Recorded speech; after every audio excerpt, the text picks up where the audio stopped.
ఒక అడవిలో ఒక సింహం నిద్రపోతూ ఉండగా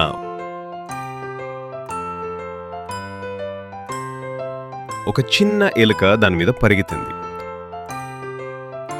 సింహం కోపంతో దాన్ని పట్టుకుంది. ఎలుక భయంతో ఓ మహారాజా, నన్ను విడిచిపెట్టు, నన్ను తినవద్దు. నేను కూడా ఎప్పుడో ఒక రోజు నీకు సహాయం చేస్తాను అని అడిగింది. సింహం నవ్వుతూ, నువ్వెంత చిన్నదివి, నువ్వు నాకెలా సహాయం చేస్తావు అనుకున్నా దయతో దాన్ని వదిలేసింది. కొన్ని రోజులకు సింహం వేటగాళ్ల వలలో చిక్కుకుంది. అది గట్టిగా గర్జించింది. ఆ శబ్దం విని ఎలుక వచ్చింది.